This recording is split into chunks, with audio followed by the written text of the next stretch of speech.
Hello, startup folks, and welcome to another episode of Starting Up Bharat, a talk show which majorly focuses on building startups and also providing you the life journeys of renowned entrepreneurs. Today, I'm getting into a discussion with an women entrepreneur from South Africa. Her name is Radhika Mia, and she's the founder of Breaking the Status Quo, a community which majorly focuses on helping individuals to find their indestructible why.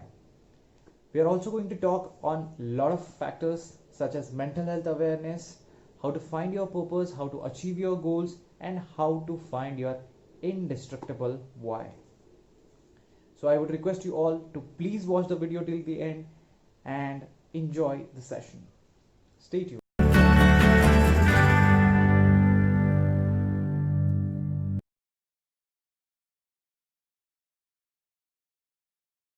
Shall we start? Yeah, we can. Okay, so Radhika, I'm very curious to know about the life of entrepreneurs, and this is my first question to you. Since I met you a few months before, so I only know that you are an influencer or kind of global leader.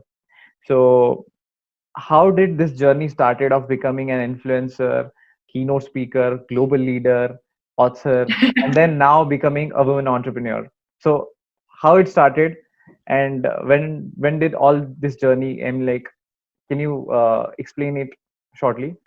My journey, yeah, shortly I can. The journey began when I started. Had a life crisis in 2013. So the crisis was such that it was a wake-up call. So Okay. although I always followed my passion, I followed my bliss, that was writing and researching. So I used to work as a researcher, but then because of the crisis, I had to question everything about my life. I have to leave my life behind and go and find myself because basically I didn't know who I was. Okay. Like know in terms of my core, not in terms of being a researcher or being somebody's daughter or so in terms of who I am, what's my core essence, what I really came here to do. So I didn't know that. Okay. So I think 2013 was the journey, and it's a long journey of discovering yourself, knowing yourself, healing yourself, understanding yourself. Right. Right. And also, I think when it comes to sharing information to others or being what you say influencer, is that when you actually understand yourself, you work on yourself, you understand your own issues and problems, you also understand other people's issues and problems. So in that sense, yeah. So, coming back to the question, you have recently started a community or a startup which is known as Breaking the Status Quo, right? Mm. So, I just want to know what is the community Breaking the Status Quo all about? Mm. How are we different from other communities? Okay. So actually, it was started during lockdown. Yeah. And why I started is because although we see that we are so connected, and especially during lockdown, everyone was using Zoom, trying to connect with one another. Yeah. Although we have all the devices to connect, technology to connect each other, but deep down we are also very disconnected, right? Right. We don't speak about our feelings and emotions because it's not a practice. It's not a practice in a social interaction. And if we meet, we'll only talk about the good things. So because of that disconnection, that's why I started it. And I also was in touch with this very interesting person. He's a friend of mine now. He's Pierre. He's a change maker. He's an entrepreneur based in Haiti. Okay. He's doing amazing work. And when we started speaking, like he was talking of so many interesting stuff, then I thought, oh wow, what if we formalize this interaction between he and I, put it up on a platform, and then there were so many insights and takeaway lessons from these conversations. So that's how I created the platform. Okay. And where basically it's a platform to share life hacks, tools, basically in a way the kind of work that you're doing. Acha, acha. Yeah. Okay. So it is So all about. how different it is. Yeah, the other reason I started is because most people, they complain about things, right? There's apathy, like they don't take action. Okay. So change makers, the word is like you are out there changing. Yeah. So I bring together all these change So, makers so who you are kind of doing something. breaking the status, you kind of breaking the current status about the life and then moving forward with the thing. Yeah, exactly. And that's why the tagline of the community is be from Gandhi's line is be the change you want to see in the world. Like you Wow. cannot change the world without changing who you are. You have to show as an example that you are the change, you are being the change, Okay. and that's how we drive change. Yeah. So that's my community. Wow, that's great. So, how many people are you working in this community right now?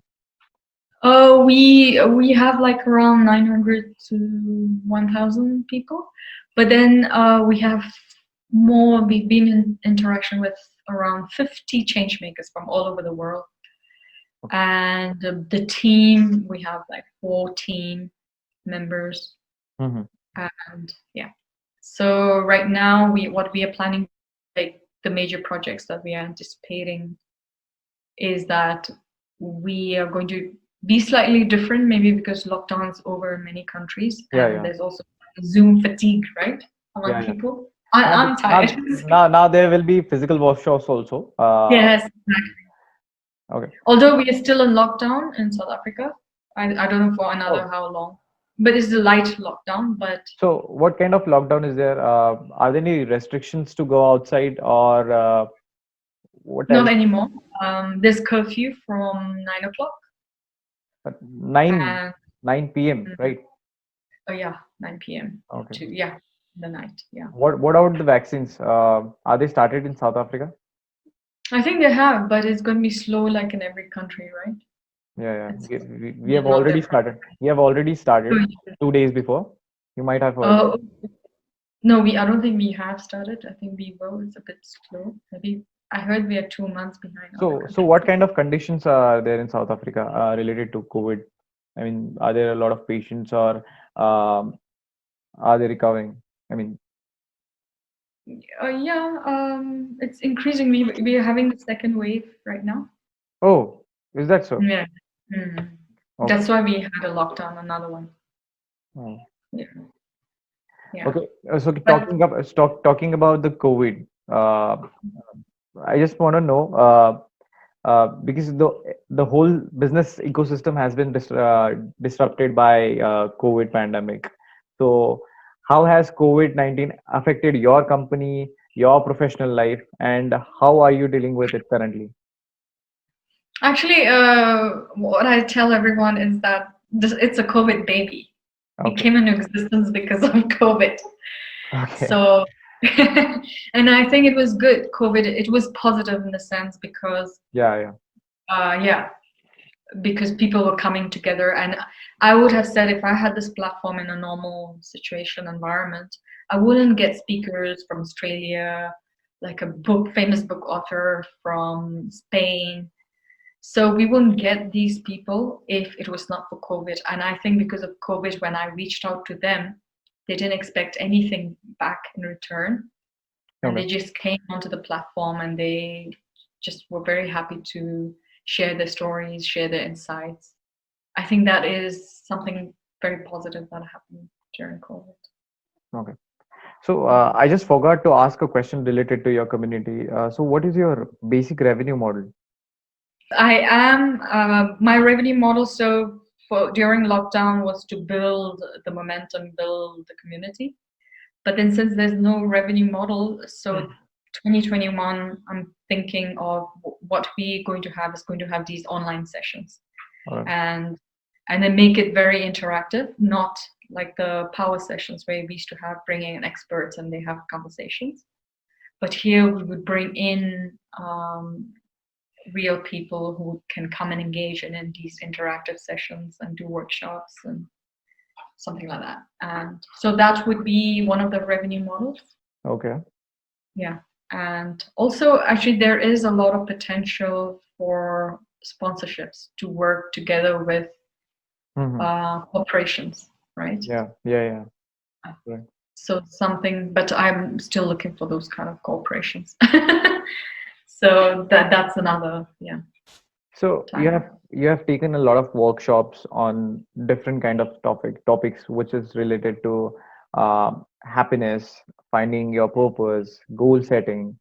So, can you just tell me a little bit about how are the what are the basic fundamentals which are related to goal settings so that one can achieve their goals in a very shorter Yeah, way? that's a very good question.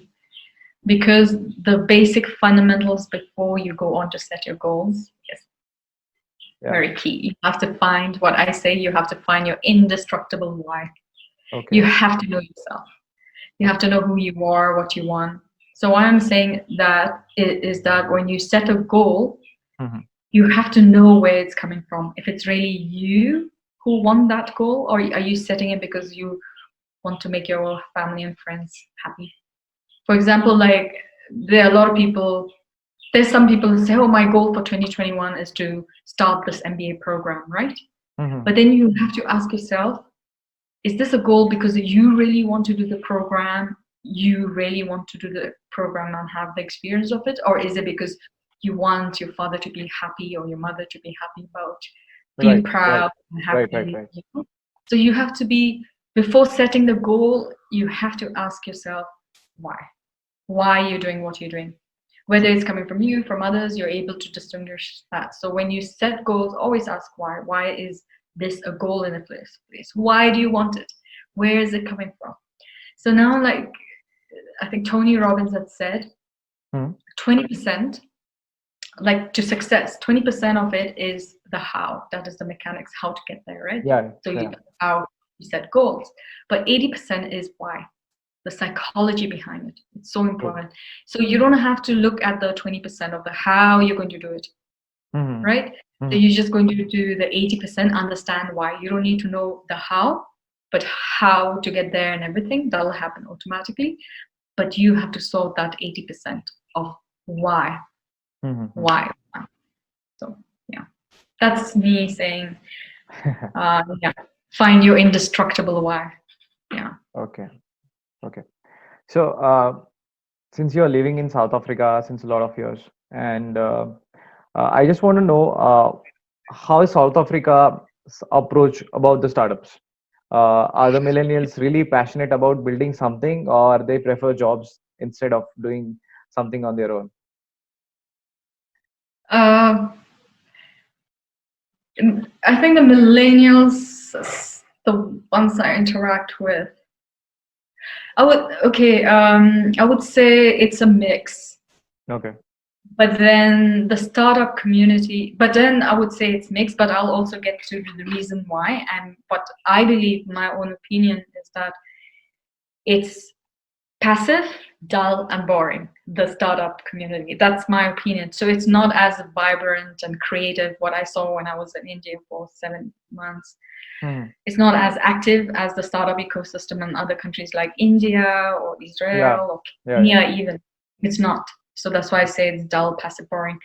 And the reason for this is that South African investors know. So to create an ecosystem, you need what? Talent, you need passion, you need Passion. investors, You you need need creative ideas. people also. You need Yes, that kind of exactly. creative. Yeah. Yeah.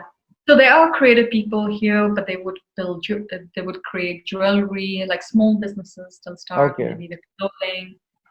But I think the problem with South African system, the entire system, as opposed to countries like India and Kenya, is Okay. that the investors, they're very risk averse. Okay. They only want to invest in what's going to work, Mhm. and they want to put their bets only on the Uh, safest models where there's a sound Basically, the business model. investors in South Africa are not risk takers. Risk takers. No, they're not risk takers. Okay. So there's no, when you don't take risks, I think the statistics is that there's some investors, international investors, they would invest in 100 early startups, right? Mhm. Knowing that out of this 100, only 1%, like one or two, will be successful. They do know that, but they take the risks, right? Mhm. Some fun. So that's why there's no room for creativity, innovation. So it's not, yeah. Okay. There are a number of tech startups and accelerators, but then they're very focused on fintech solutions and yeah, Technology, I think tech more sort of. solutions. Yeah, yeah. Yeah, Okay. yeah. Okay. So, being a woman entrepreneur, um, there might be a lot of challenges. So, what kind of challenges do you face being a woman entrepreneur in a day-to-day life? Being a woman entrepreneur. Yeah, because startups Okay. earlier used to be male dominant, so Yeah, there were a lot yeah, of yeah. people on a hierarchical authorities that were male. So few years before, there was a revolution that a lot of women came. They kind of disrupted the whole ecosystem, and now people are respecting the thoughts of being women on a hierarchical authority. So are there still any kind of male dominancy in startups? What do you think? What kind of challenges do you face as a woman entrepreneur? Um, so I would say, because yeah, I do get it. Were you talking about women? Yeah, but I do know that the statistics, right? I think only 1% or 10% of Yeah, all the entire venture women funding. workers are So working in the company. 38% of women workforce and working in the company. So it's a lot lesser than what males are working, kind of. yeah, I think if because I would talk more about, okay, I'll just talk about the personality type, right? Yeah, yeah, yeah. And I think that is what uh, venture capitalists are not very convinced when there's a woman entrepreneur pitching as Oh, opposed to is that so? me. Is that so in South Africa, or But the overall what you have observed? who I've connected with, and the thing is, there is this very huge group of women entrepreneurs. So I think they are buffered in a way. They understand the problems of the women. So there's this whole groups or cohorts of people who only support women. So there's funding for women Mhm. specifically, and the head of the fund would be a woman. So in a way, in that sense, it kind of is different from the men. Mhm. But there is support. Yeah, like globally, there is support for women entrepreneurs in that sense, like extra support. Okay. Yeah. So, So I think me as a person is because the women, they are not very, they fall under martyr archetype, the personality, right? mhm. So they're socially conditioned that way, that they're giving, they're not aggressive. But then when we're operating in the business world, in the market world, in the corporate, it's very male dominated, very Yeah, yeah. patriarchal, very aggressive. So men, on the other hand, are groomed to go and get it. Yeah, and So women don't have that. and Yeah. there are a lot of things that women have to face because there are a lot of roles that women do in every day, being a housewife, then being a corporate woman, Juggling a lot of juggling work. a lot of, and then come towards the over scenario, then it's kind of male dominant that it depicts. So that's why I was asking this question. Yeah, it is tough, but we have to navigate. But I think we also, there are a lot of women who are in a very dominated domains. Mm. They would try and become like a man. Yeah, So that's something wrong. Yeah, we have to still keep our own strengths, and there is strength in vulnerability, right? There is wow. True, there actually. is strength in giving, but you have to learn how to receive as well. So yeah, those kind of things. It's Okay. complex, but yeah. Okay, so I just want to drag you towards the topic of mental health. So, as this is Okay. your favorite topic, you have done a lot of you have done a lot of mental health awareness earlier. So that's why I want to ask a few questions in that kind of domain. So, my first question to you on this is, I've seen a lot of people basically who are very stable in their careers and also has a lot of financial security, but still they are not happy in their life. In medical terms, we call this situation as imposter syndrome. So, Mhm. what is your take on this kind of situations? What should people or millennials do who are facing this kind of issues? I was like, find your indestructible why. So the problem is why people have a career, they have financial stability, but most of the unhappiness comes from because you realize later on, after having the career, after having the finance, that actually those were not who you really wanted, right? Mm-hmm. Those were what your parents told you, you thought you were good at. Because when, we tend to think that, Right. because when we're young, when we make the decisions, we trust our caretakers more because we don't even have life experience to know what. So Okay. we suddenly, from school to university to jobs, right? No, but I understand we listen a lot to our parents because they are the caretakers, and we do a lot to them. So, but right now they are in this kind of situation. So, in this situation, what they should do? What they should do to be happy. Yeah, to be happy, Yeah. to be satisfied, to So be excited. I mean, what they can do. so firstly, they have to know that happiness is not conditional. It's not dependent. That getting money, more money, or stability, or having children, maybe having children will give people like real happiness. So in Okay. a way, to know who, in that sense, the indestructible why is finding purpose and meaning to Mm-hmm. whatever you're doing. That will bring you internal happiness. Okay. And loving what you do, I think that is so key. And loving what you do will only come when you know why you're doing what you're doing. This gives you so much deep satisfaction. So Okay. basically doing what you love and all the time, and also being sure, that also comes from knowing who you are and knowing what you don't want. So knowing, in a way, I call it create yourself as a sovereign being, that you are happy despite what's going on in your background, despite how people are reacting. You're Okay. happy no matter what. So it's a journey. You need to find that real, true, deep happiness, but coming from deep within. Wow. Wow. That was very good, actually. So, being an entrepreneur, you might have observed a lot of pressure, and with that pressure comes different kind of anxieties and depression.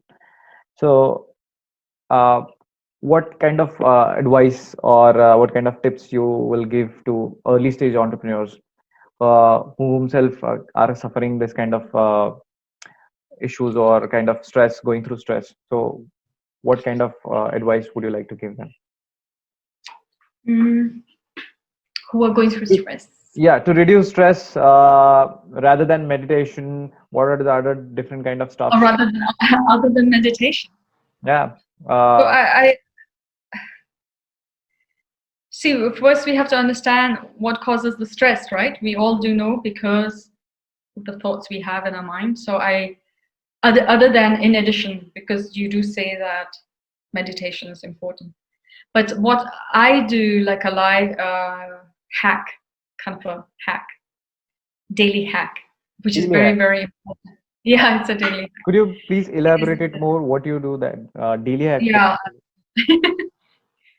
The hack is that because of everything that's happening around us, right, is Mm-hmm. because of our thoughts, our thinking. Mm-hmm. Because even if we are worried, people who are depressed, people who are always thinking about what happened in the past, Okay. and people who are anxious are people who are always thinking, what's going to happen to me tomorrow? I don't know what's going to happen. Oh, I don't know if this changes, this happens, So those are anxious people, right? Mm-hmm. So you are not living in your present moment. True. And that's why meditation helps you to bring to present moment. But my simplest hack is, when you're waking up the first thing in the morning, of course, don't get into social media, don't even listen, don't even go reach out, because most of us have a tendency, the first thing we wake up is reach Yeah. out for our phones. Reach out to our phone, right? And that worst thing, because suddenly you just, We start to firstly, compare. because you We are start to waking up from compare. a very deep. Yeah, we start to compare ourselves from with the others via social. Yeah, exactly. No, I'll just tell you how. Yeah, but that's what we do if you're spending too much on social media as well. We go to validate something on social media sometimes. Oh yeah, this person's done this stuff. No, but then what I'm saying is that in the morning when we wake up, the most important few minutes, I would even say 5 minutes. Actually, they say 17 seconds. Huh. It takes 17 seconds to switch your brain. Okay. to being very positive to being negative. So the first few minutes is so important. The moment you wake up is because you're coming up from deep sleep state. You're in the theta, what is it? Gamma, very deep, low Theta frequency, state. very low. Theta state, yeah, theta state. From theta state. Theta state, yeah.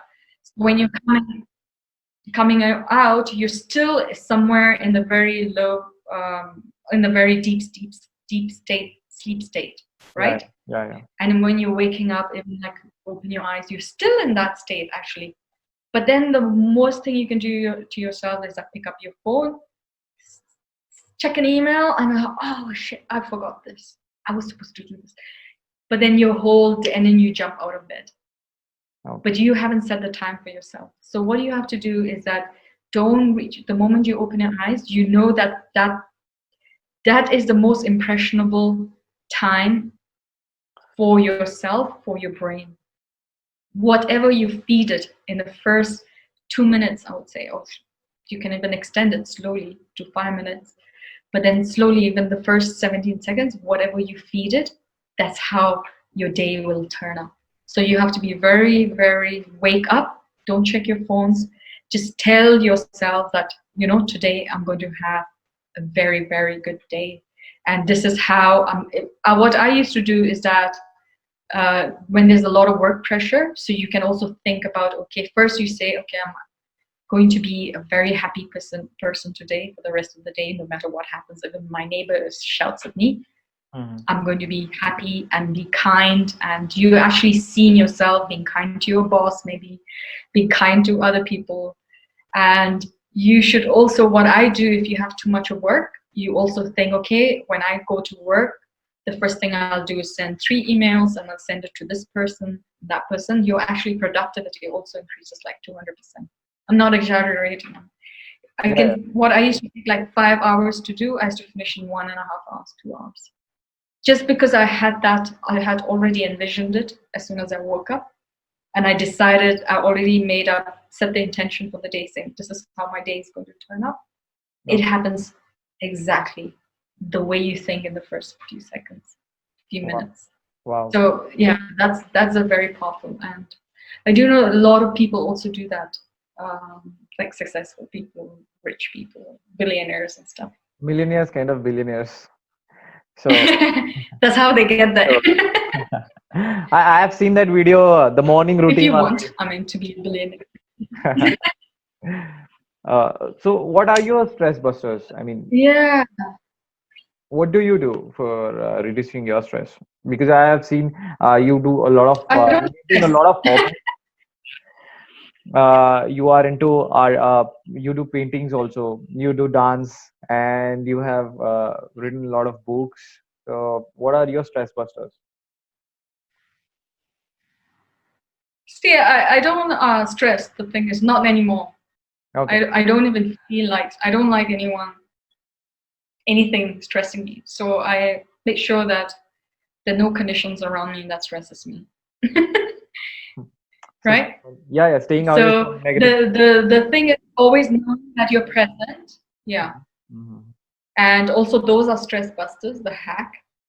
And also understanding what I do is that there are 3 types of businesses in that sense, like, like your personal business, knowing what you can control, having a clear understanding, not mixing up, what you can control, what you have the power to decide, I'm very clear about how I want to feel during the rest of my day. I'm very clear that today I want to just be happy, so you kind of make the decision in the morning and say, I just want to be happy today. And you actually, that's how you control. And I said, no, I don't want negativity.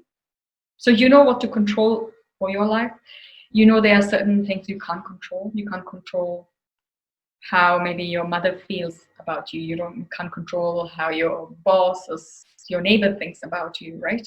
But in a way, not to let those things bother you. So knowing that, right? And then there are also environmental things, and then economy, can't control that, and blah, blah, blah. So there's no point stressing about things that's not in our control. Okay. So I think knowing these 3 distinctions helps. and becoming aware in your daily life. Okay. So, Those are these. so moving back to the topic of books, which is again your favorite topic and mine too. Um, you have recently wrote a book which is called as A Wife That Has Left a Perfect Marriage. So I just want to know what the book is all about.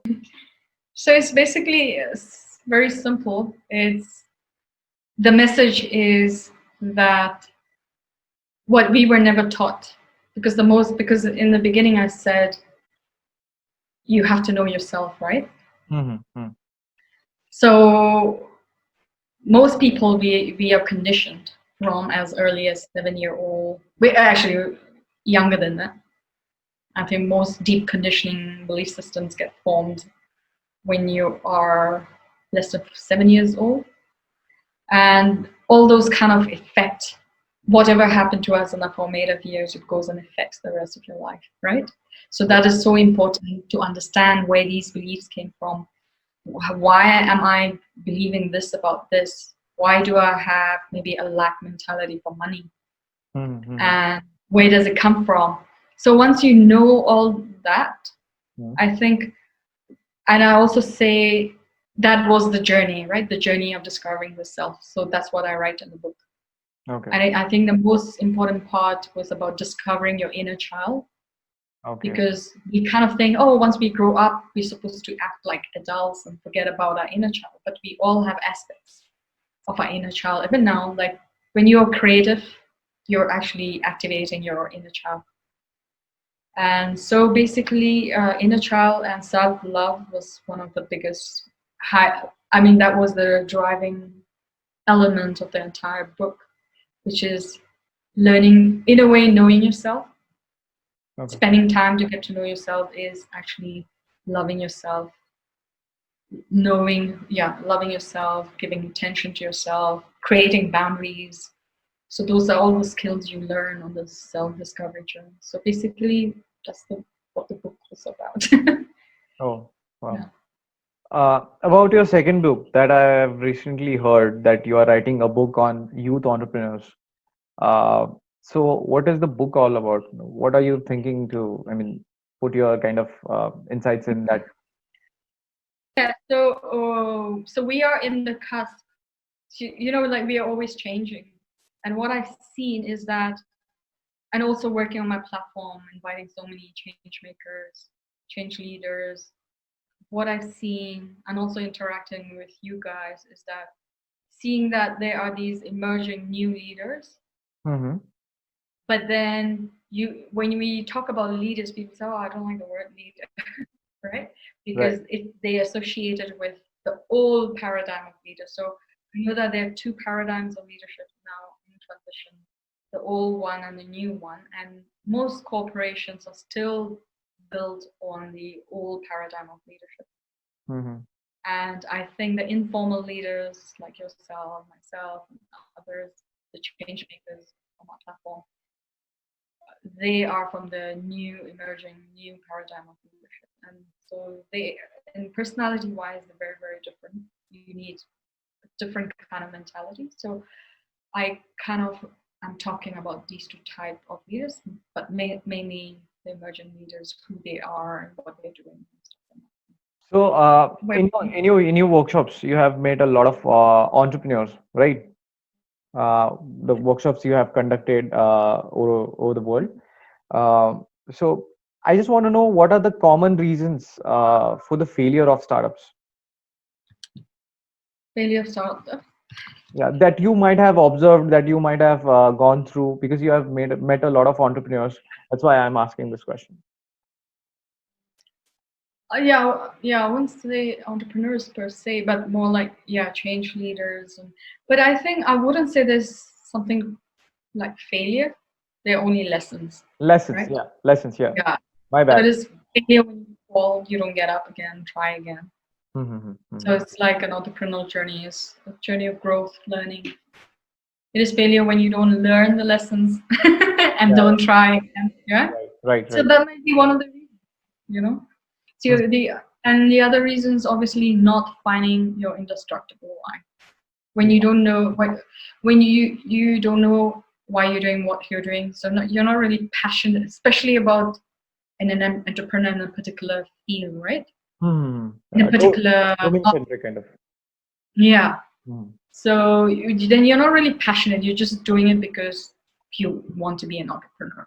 I don't know if I've met anyone like that because I see people are doing it with passion and they know why they're doing what they're doing.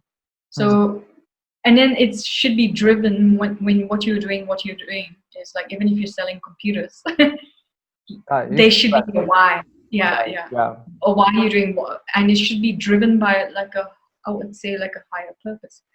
Okay. And I say that higher purpose is a bigger purpose than yourself, and I think it is to serve other people in a sense, in a broader sense. Okay. And I think that's when people will be successful. Yeah. Is that they're doing something which is bigger than them. They don't even know they have this vision. They don't even know how to get there, but they do know that they want to get there. They do know they want to serve other people. They want to, so in that sense, I think. Okay. So once you don't have that, that's when you kind of fail, I would say, or not succeed in that sense. Okay. In the journey of being an entrepreneur, we need people who are not money centric. We need a lot of passionate people, and today is the case that we are not able to see a lot of people who are kind of passionate into their work, because a lot of people prefer financial security over passion. So what kind of skills or what kind of things that you prefer while picking up and employ or intern in your organization specifically?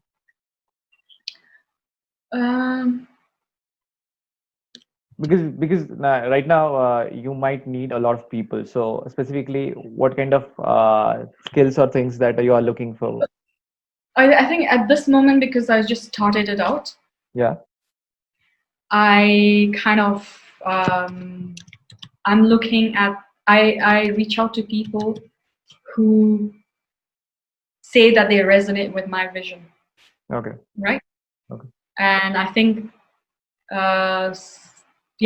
so those are the kind of people I look for, because when you're starting out, because I think the vision is we are all working together and we all have a common vision, right?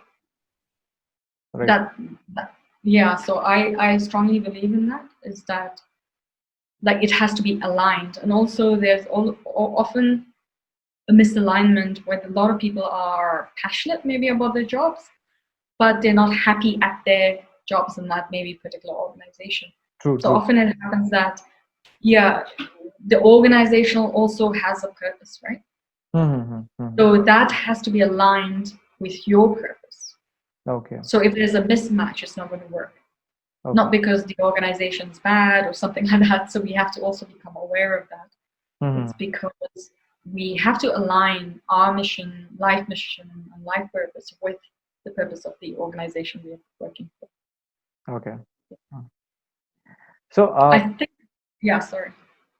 And also the other thing that I said is about what I did is that I created this team, and then a team of people with skills which are complementary to yours. That's why it's important to know who you are in that sense, because you know what your strengths are, you know what your weaknesses are. When you know who you are, actually you wouldn't envy someone. And I think it was Steve Jobs who said that you have to hire people in your team, because team is very important, especially at a startup. It depends who you hire. It's so critical, the team. And he said that you hire people in your team who are better than you are. You can only hire better than you are because you know that you're weak in maybe accounting, you're weak in marketing and stuff. But if you know your strength, what you're good at, right? So you kind of complement the team and Exactly. So my last question quickly, what are your advices for future entrepreneurs, future women entrepreneurs? youth of our world, what are Use your of our quick yeah, I mean, like, let's consider the youth of our generation. So yeah. what are your quick advices to all of them? For me, the quick advice will be what I've already discussed. Yeah, know yourself. That's so important, and follow your bliss. Yeah, Do what you love to do, because the success will come, the money will yeah, yeah, yeah, come. Right? Once you know the why, everything's going to fall into place. yeah. That's how it is. It's as simple as that. Okay. Not as simple. The working on yourself bit, knowing yourself, it's a journey as well. Mhm. There's True. no quick fix. We have to go through the journey. Yeah, there are no And shortcuts. yeah. And then you have to learn how to disrupt your environment, like create the conditions in your life that'll take you, encourage you, inspire you to go where you want. So the entrepreneur's journey is a very solo journey. It's a lone journey. Yeah, But yeah. then you There are no have to sympathies. There are no sympathies in this journeys. There are no kind of like inspirations. You have to inspire yourself, motivate yourself all the time, exactly. and move Yeah, forward with the thing. yeah. And then because you're doing something which is different from the rest of the herd, so obviously a lot of times when you have to eliminate your family members, even your friends, True, true. because yeah. So in a way, I said who do not accept what you're doing, right? Mm-hmm. So there's the saying that you are the five people you hang out with. So it is important that we actually feed our minds, yeah, like you said, read and motivate yourself and do a daily practice Mm. of meditation and get clarity. That's how you get clarity of purpose. Clarity of focus. Yeah. Yeah. So in that sense, yeah. So we need to hang out with people who remind you where you want to go. Right. You need that's I think for me what I see the advantage is we do not find those kind of people next to us, right? Yeah, They're yeah. not even our friends, they're not even our family, but they YouTube, right? Mm-hmm. You listen to people like Simon Sinek, listen to various entrepreneurs who are inspiring, entrepreneurs who inspire you. So that's the way we hang out with them. So I said, yeah, I have these YouTube people I hang out with. Right, right. Okay. So it was really nice talking to you. I hope students have got a lot of insights from you. And we majorly focused on mental health awareness, importance of books in our life, and kind of in the domain of entrepreneurship. So Mm, it was really great talking to you. I mean, since thank you. since we are like practitioners and we are kind of carving our own niche, but we are Mm, very passionate about our things. So that's why it's good to talk with people who are very passionate and very kind of enthusiastic in their domain. And I got to learn specifically a lot from you also. So thank you to you for joining in.